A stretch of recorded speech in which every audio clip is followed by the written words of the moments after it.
Bonjour à toutes et à tous. Alors, nous, on nous a demandé de réfléchir au sujet repenser l'organisation des soins à l'échelon territorial. On est parti de l'idée qu'il existe maintenant de nombreuses preuves de l'efficacité des dispositifs intégrés pour les psychoses émergentes par rapport aux prises en charge classiques. Et on en a eu quelques exemples déjà aujourd'hui. La question n'est donc pas seulement de s'interroger sur l'intérêt des dispositifs, mais de voir maintenant comment les intégrer dans un paysage déjà chargé et territorialement changeant. Alors, notre propos va consister à rechercher l'adéquation entre les différents stades cliniques et les dispositifs existants ou à venir en fonction de leur portée territoriale. Alors sans dévoiler trop rapidement notre perspective, nous verrons que le territoire de santé mentale et son corollaire, le PTSM, le projet territorial de santé mentale, représente une opportunité de coordination des acteurs particulièrement intéressante. Alors, vous reprendrez bien un thé. Je rends le jeu de mots à son auteur, Christian Muller, sinon je paye des amendes à chaque utilisation. On voit que depuis quelques années, on a vu fleurir des acronymes où à chaque fois, on nous parle de territoire. On va en faire un petit tour d'horizon assez rapide pour voir un peu dans quel paysage chargé, on le disait, on se trouve. Alors d'abord, on a les CTS, le comité territorial de santé. La référence, c'est le territoire de démocratie en santé arrêté par l'ARS. Donc une base départementale qui est majoritairement retenue. Mais du coup, une diversité populationnelle. Donc par exemple, on a le département de France le moins peuplé, qui est la Lozère, avec 77 000 habitants, qui représente un territoire de démocratie en santé. 77 000 habitants, on est sur la jauge populationnelle à peu près d'un secteur. Et à l'autre bout, on a le département de France le plus peuplé, c'est le Nord, 2,5 millions d'habitants, et ça correspond à deux territoires de démocratie en santé. Un territoire d'1,6 million d'habitants et un territoire de 900 000 habitants. On est au niveau du comité territorial de santé sur le lieu d'exercice de la démocratie en santé avec un regroupement assez large d'acteurs. Et une commission dans chaque CTS, une commission spécifique, un espace de réflexion spécifique avec la création d'une commission spécialisée pour la psychiatrie et la santé mentale. On a ensuite, et on en a beaucoup parlé, les GHT, les groupements hospitaliers de territoire, une grande diversité de territoires couverts et de composition, puisqu'on va de 2 établissements à plus de 20 établissements. On a des dérogations, donc des établissements qui ne participent pas au groupement, et puisqu'on est actuellement à 3-4, quelques GHT spécifiquement dédiés à la psychiatrie. Il y a eu plusieurs logiques de constitution qui ne sont pas toutes vraiment territoriales, puisque certains, si malgré tout, font référence aux anciens territoires de santé. On a des logiques plutôt de regroupement d'institutions et on a aussi quelques logiques politiques. On a une logique de projet médical partagé avec des filières de prise en charge et la question se pose dans les GHT qui sont sanitaires de l'association de l'ensemble des acteurs. Donc on a quand même des groupements qui sont purement sanitaires. On a ensuite, depuis 2016, un nouvel acronyme, les CPTS, donc les communautés professionnelles territoriales de santé.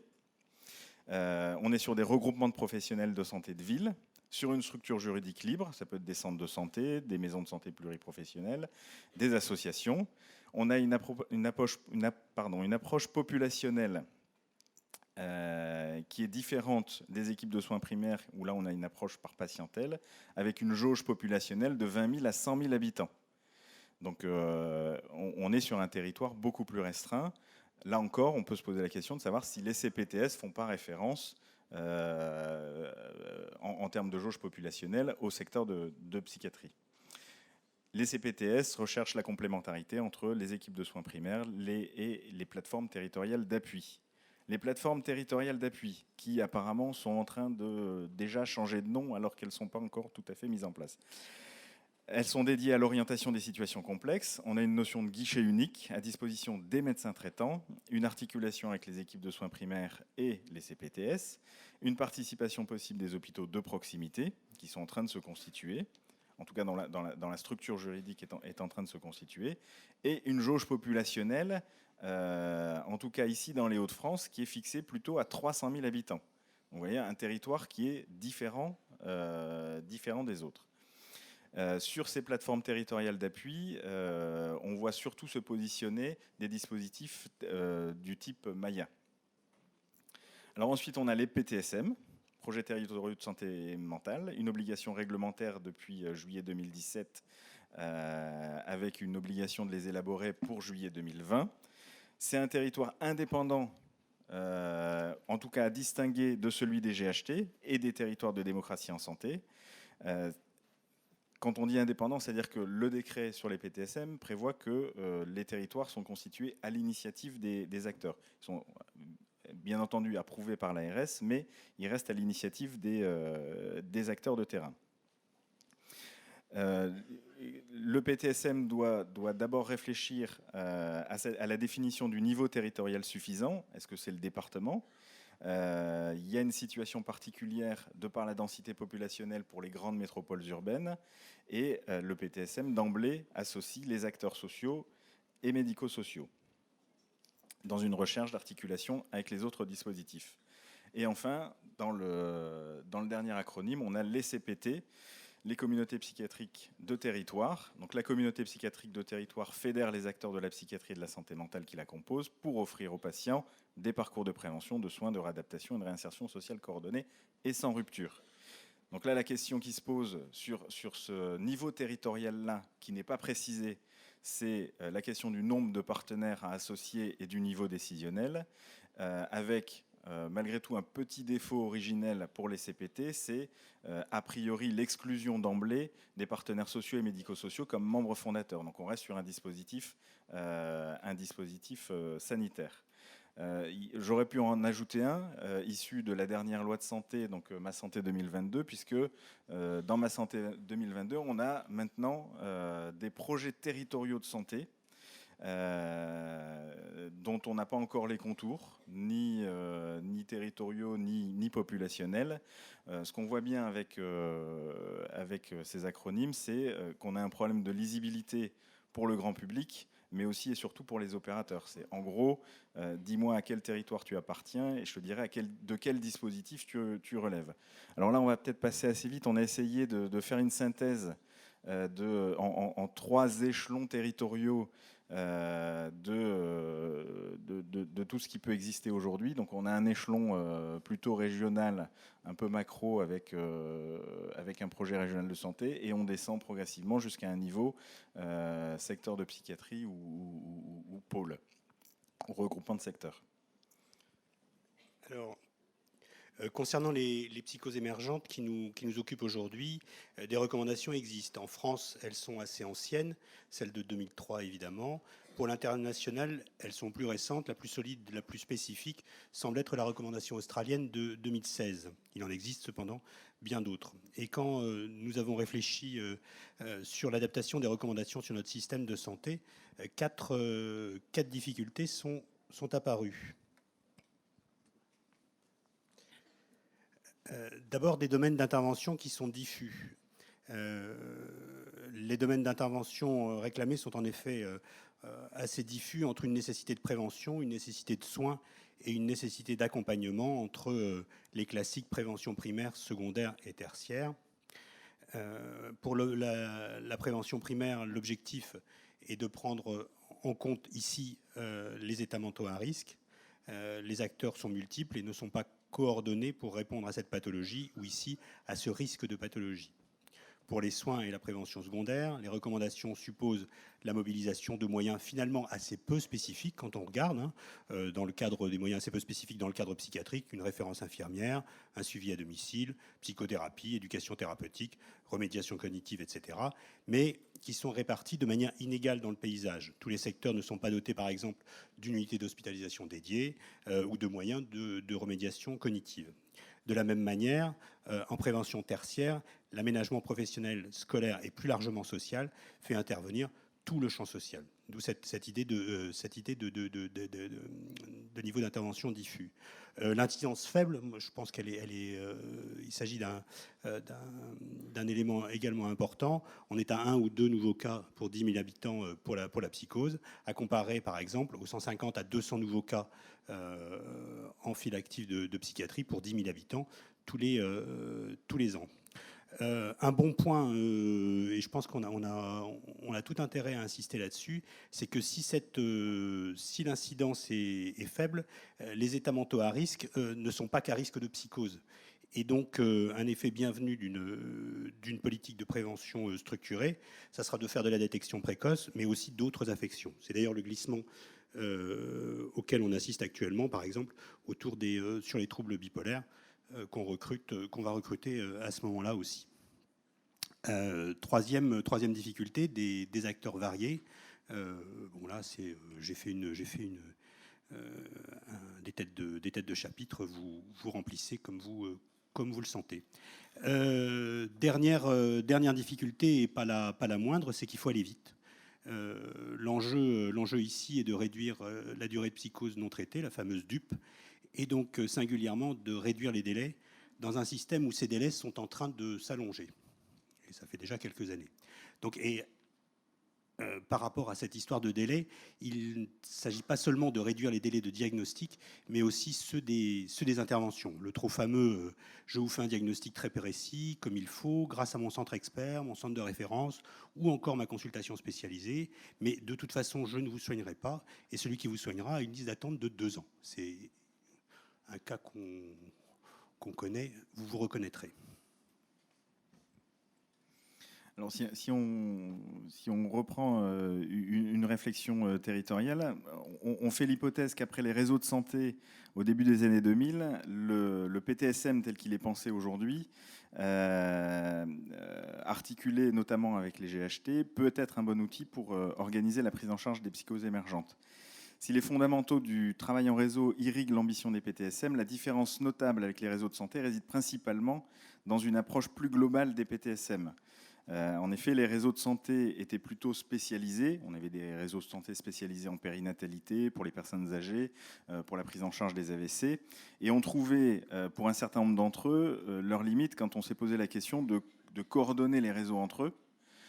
Voire parfois, et certains y ont pensé, de créer des réseaux de réseaux qui allaient devoir être coordonnés par des coordinateurs de coordinateurs. Donc là on peut pointer un des enjeux organisationnels majeurs des PTSM qui sera de ne pas tomber dans ce piège-là, de recréer des dispositifs qu'il faudra nécessairement articuler entre eux, alors que l'articulation des dispositifs existants est déjà assez délicate à mettre en œuvre. Bon,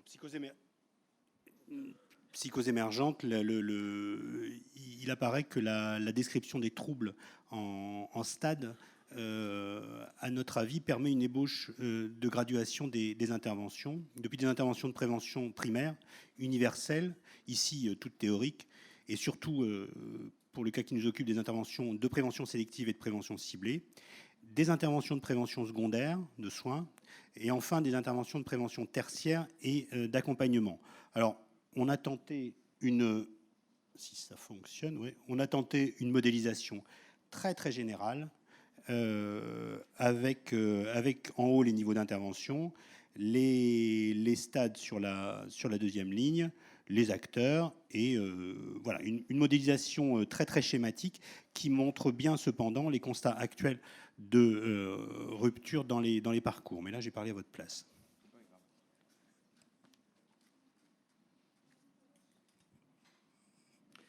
Alors, une slide où qu'on n'arrive pas à lire, je suis désolé. Je vais la commenter malgré tout. De manière plus précise, si on se positionne par stade, les éléments de prévention primaire vont se trouver sur les stades 0 et 1. Stade 0 correspondant au risque familial chez les proches. Moi, ça m'est encore arrivé il y a une quinzaine de jours d'un de mes patients, de l'épouse d'un de mes patients, qui est venu avec son mari, mon patient et leur enfant de 10 ans, pour m'interroger sur le risque pour l'enfant. Alors, les interventions de prévention ciblées sur ce stade vont passer par l'information des familles autour des risques. Les Australiens insistent sur l'information, sur les risques liés à l'usage des stupéfiants et sur des évaluations cognitives succinctes. Pour notre système, les vecteurs de ce renforcement des compétences nous paraissent être les professionnels du médecin de famille à la PMI, mais aussi les professionnels qui suivent des patients, ce qui m'est arrivé l'autre jour, qui vont s'interroger sur les risques pour leur enfant, et les CMP amenés à voir parfois les enfants eux-mêmes. Alors sur ce stade de prévention primaire, et si on reboucle avec les priorités du PTSM, le projet territorial de santé mentale a pour priorité l'organisation des conditions d'action sur les déterminants sociaux, environnementaux et territoriaux de la santé mentale. Il s'agit de renforcer les compétences des personnes en matière psychosociale, notamment dans les champs de l'éducation, de la parentalité et du travail, afin de promouvoir des facteurs qui favorisent le bien-être mental. Et un peu plus loin, l'éducation à la santé et les actions de lutte contre la stigmatisation des troubles psychiques et du handicap psychique. Alors, une piste de réflexion, de coordination des différents niveaux territoriaux, ça pourrait être de coordonner les actions de prévention entre le niveau national, régional et territorial, avec des campagnes d'information grand public pour le niveau national, des campagnes plus ciblées de sensibilisation, de formation pour les professionnels au niveau régional, et des interventions territoriales qui pourraient être sur les ressources opérationnelles existantes et disponibles. Et donc on voit, et dans les premières réflexions qu'il y a ici ou là dans l'élaboration des PTSM, que ce répertoire, en tout cas cet état des lieux des ressources opérationnelles disponibles, est à faire. On peut aussi, à ce stade de prévention primaire, reprendre l'idée de faire de la psychiatrie et de la santé mentale une grande cause nationale. C'est réclamé par divers acteurs, dont les représentants des usagers et de leur entourage. On peut aussi noter que l'installation d'un délégué ministériel procède de cette intention de donner une visibilité accrue à la discipline et à son environnement. En lien également, et ça a été évoqué dans plusieurs interventions cet après-midi, avec l'idée d'une grande cause nationale, il convient peut-être aussi de changer d'angle en matière de communication sur la santé mentale pour axer le propos sur l'accompagnement du handicap psychique en s'inspirant de messages sur les questions d'accessibilité ou d'accompagnement des personnes souffrant de maladies chroniques. La question se pose de l'élaboration et de la diffusion peut-être aussi de messages plus positifs et moins axés sur la souffrance et la diminution des capacités. À ce titre-là, un exemple remarquable, c'était ces dernières années la série Vestiaire qui était diffusée sur France Télévisions. Naturellement, sur les questions de lutte contre la stigmatisation, la place et le rôle des usagers et de leurs représentants est prépondérante et doit être confortée. Alors, si on descend d'un cran sur les stades 1, A, B et C, qui sont les états mentaux à risque, les CHRP, comme pour reprendre l'acronyme anglo-saxon, on va avoir, ce sont des populations pour des interventions de prévention ciblée et pour les interventions précoces. C'est ici que vont devoir s'organiser des dispositifs de repérage pour permettre une intervention spécifique, rapide et adaptée à partir d'une détection par la personne elle-même, par des proches, par des intervenants du champ social au sens large. Pour reprendre la description de la course d'obstacles d'un auteur comme Birchwood, les symptômes doivent d'abord être reconnus par la personne ou son entourage et une demande être envisagée. Ceux qui reçoivent cette demande d'aide doivent la reconnaître comme un problème de santé mentale et le diriger vers le service adéquat. Et enfin, last et hélas not least, les services de psychiatrie doivent être à même de reconnaître la présentation comme un trouble psychotique et engager sans délai la prise en charge. Là encore, si on reboucle ce stade clinique avec les priorités du projet territorial de santé mentale, le PTSM a pour priorité l'organisation des conditions du repérage précoce des troubles psychiques, de l'élaboration d'un diagnostic et de l'accès aux soins, aux accompagnements sociaux et médico-sociaux. On pointe également l'organisation de la prévention et de la prise en charge des situations de crise, qui va être un des enjeux majeurs, et particulièrement pour ce qui concerne la thématique aujourd'hui, afin de garantir un accès rapide à un diagnostic et dans toute la mesure du possible en amont d'une situation de crise. Plus loin, le projet territorial de santé mentale a pour priorité l'organisation des parcours de santé, de vie et de qualité et sans rupture, notamment pour les personnes souffrant de troubles psychiques graves et s'inscrivant dans la durée. en situation ou à risque de handicap psychique en vue de leur rétablissement et de leur inclusion sociale. C'est d'ailleurs pour cela, on peut le noter, que dans l'instruction qui a suivi de quelques mois la parution du décret sur les PTSM, on a une annexe qui prévoit une liste de partenaires très très large à associer sur un territoire de santé mentale et qui est largement ouverte sur le champ social. Et on peut notamment noter la nécessité d'associer les opérateurs de l'accès au logement, bailleurs sociaux, collectivités territoriales, ou de l'insertion professionnelle. Donc on voit à ce stade-là que c'est aujourd'hui au niveau, a priori, du PTSM que devront s'élaborer les nouveaux outils nécessaires à l'atteinte des objectifs, mais peut-être avant tout pour améliorer aussi la coordination des dispositifs existants. Alors, pour réduire cette durée de psychose non traitée, on a réduire les délais de recherche. La recherche d'aide qui va être un premier enjeu. Donc campagne d'information, destigmatisation sur le territoire de santé mentale qui ont été décrites comme efficaces. Je renvoie à l'étude TIPS. Et les modèles d'intervention sont finalement assez classiques. Je pense que ce sont un peu les mêmes que ce qu'on a sur les drogues ou la santé sexuelle. Des professionnels de ces interventions existent dans les territoires et souvent pas dans nos équipes, mais ils existent sur les territoires et peuvent être mobilisés justement dans le cadre du PTSM. Ensuite, pour les premiers à recevoir cette demande d'aide, il faut savoir reconnaître les symptômes, c'est-à-dire que c'est pas une crise d'adolescence, c'est pas un problème de drogue, ou si c'est un problème de drogue, va quand même falloir aller regarder un petit peu plus loin, c'est peut-être pas si banal, et pouvoir l'adresser vers le service adéquat. Là aussi, on est complètement dans le PTSM qui promeut une mobilisation et une sensibilisation des acteurs au repérage précoce des troubles, notamment les professionnels de santé, les professionnels de l'éducation nationale et de l'enseignement supérieur, de l'aide sociale à l'enfance et de la protection et de la PJJ. Donc on a déjà des acteurs. Par service adéquat, nous, ce que nous entendons, c'est les dispositifs d'intervention précoce au niveau secteur ou intersectoriel. Cela suppose au préalable qu'un dispositif d'intervention précoce existe et qu'il puisse répondre dans des délais acceptables aux demandes. Sur le territoire de Conus, par exemple, on est à 200-300 000 habitants, donc ce qui correspond à peu près à 3-4 secteurs, ce qui permet de contourner l'obstacle de la faible incidence tout en gardant la proximité. Alors ce dimensionnement à 3-4 secteurs est évidemment à adapter en fonction des demandes et des organisations. On peut redescendre jusqu'au secteur ou au contraire remonter au-delà. L'enjeu ici est toujours le même, c'est les délais acceptables. Dans la convention entre le GHT-Psy et le CHU, le délai acceptable sur ce segment a été établi à 48 heures. La réflexion est engagée dans les projets médicaux des secteurs et des établissements, donc notamment dans le groupement hospitalier de territoire psy où je travaille, sur ces enjeux. Alors, pour aller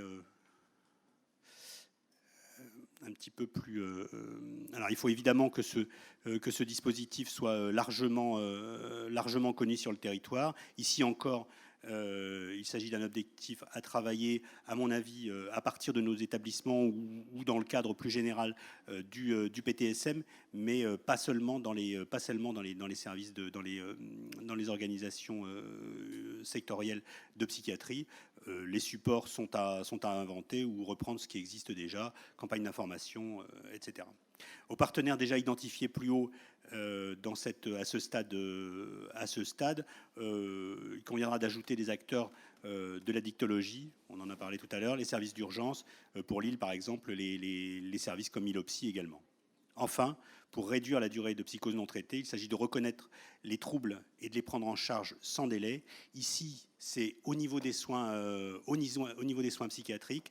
On a encore des délais, c'est-à-dire que les personnes viennent consulter et le trouble psychotique est reconnu encore trop tardivement. Donc il s'agit pour nous de réduire dans nos services le délai entre le premier contact avec la psychiatrie et le démarrage des soins. Et ce délai est parfois pas négligeable. Là encore, nécessité de formation des professionnels, fléchage de parcours. Bon, les interventions, on va pas trop insister là-dessus. Moi, j'aimerais bien qu'on insiste également surtout dans ce registre-là, sur l'importance de prévenir les ruptures. Hein. Nous avons tous vu des patients il y a quelques mois ou quelques années qui n'ont pas donné suite, malgré des tableaux parfois bruyants ou rattachés à des problèmes situationnels ou d'addiction un peu atypiques, et que l'on retrouve plus tard avec une pathologie psychotique bien installée. Vous connaissez tout ça. Et le PTSM, dans son article 6, s'appuie sur la mise en place d'un suivi coordonné réalisé par des acteurs sanitaires, sociaux et médico-sociaux de proximité. Ça aussi, on a un travail à faire là-dessus. Prévention secondaire stade 2, là on est dans l'organisation des soins, donc sans doute au niveau intersectoriel, hein, je parlais de faible incidence, en collaboration avec les secteurs. Alors moi, mon idée, c'est que le modèle pourrait être ici un modèle de coordination intersectorielle sur le modèle de ce qui se fait par exemple pour l'agglomération lilloise. On connaît ça bien pour la précarité, plutôt qu'une équipe isolée surajoutée aux dispositifs existants avec le risque d'un fonctionnement hors sol. Alors c'est un débat qui a pu être discuté au Royaume-Uni, et les niveaux, les exemples varient. Des interventions de type case management vont trouver ici tout leur sens. Alors les objectifs, on les connaît, hein, c'est la recherche d'une rémission fonctionnelle, des médications, une approche familiale et des aidants, une prise en charge qui va favoriser l'engagement, un volet psychothérapique, des plans de crise, une attention particulière aux soins de santé physique. Là aussi, il se trouve que ces éléments sont aussi des têtes de chapitre des priorités du PTSM.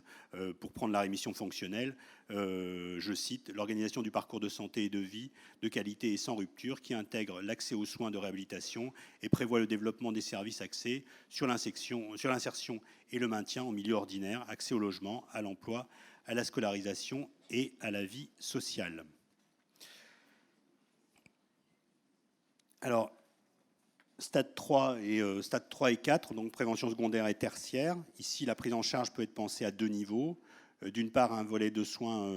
Alors, je reprends les recommandations. Un volet de soins spécifiques comprenant prévention des rechutes et prise en charge des pathologies résistantes. Et un volet accompagnement avec une attention plus particulière sur ce volet accompagnement. Le case manager ici et ailleurs semble être particulièrement important. L'accompagnement va reprendre les éléments vus précédemment, rémission fonctionnelle, soins de santé physique, prévention des rechutes, avec en plus les dispositifs d'accompagnement dits handicap psychique qui sont à formaliser sans doute à ce niveau avec la NDPH. Conclusion. Il ne s'agit pas pour nous dans cette présentation que de tenter l'exercice de style qui consiste à juxtaposer les recommandations avec les dispositifs existants. Au-delà de l'exercice, la prochaine étape dans l'élaboration du PTSM et dans les discussions à venir sera pour nous, sur cette base, de se servir de ces dispositifs comme levier pour mettre en œuvre les recommandations décrites, pour offrir aux populations des soins et des accompagnements en accord avec les dernières données de la science. Oui, juste un tout dernier mot pour dire que il s'agissait pour nous, il nous semblait important de pointer l'enjeu d'actualité que représente l'élaboration des PTSM pour l'année prochaine.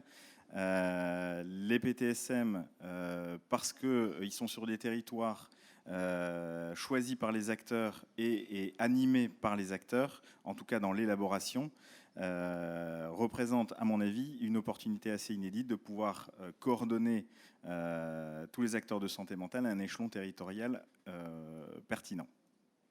Voilà.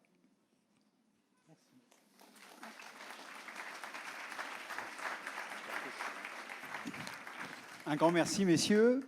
Avant de laisser la parole de clôture au docteur Ali Hamad, y a-t-il des questions à ce sujet?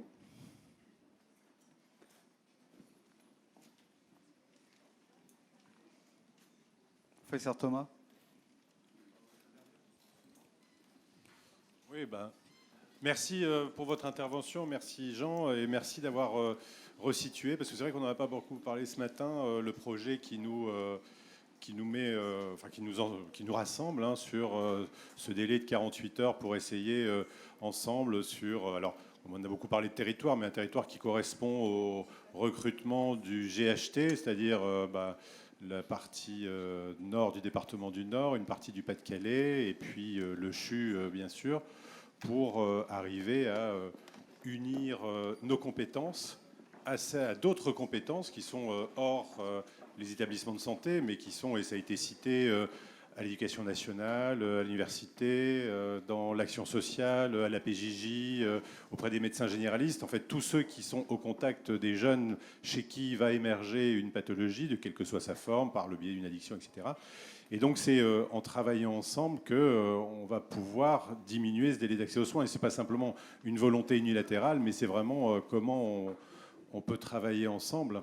Donc merci de l'avoir rappelé parce que c'est important et c'est vrai que ça on aura l'occasion de voir et de faire le bilan puisqu'on s'est fixé à 5 ans d'arriver réellement à 48 heures de délai d'accès aux soins par rapport aux 2 ans qui existent actuellement. Oui, ça a aussi été rassurant vos interventions, vos explications. Pour les intervenants de première ligne qui sont dans la salle également, en sachant qu'il y a des choses qui bougent. Et tout ça pour essayer de s'organiser, pour répondre à vos demandes. Hein. Ça y est, on en est bien conscient maintenant. La psychiatrie va prendre cet élan dans les prochaines années. De ne pas rester dans nos tours d'ivoire, en tout cas dans nos services, et d'essayer de s'ouvrir.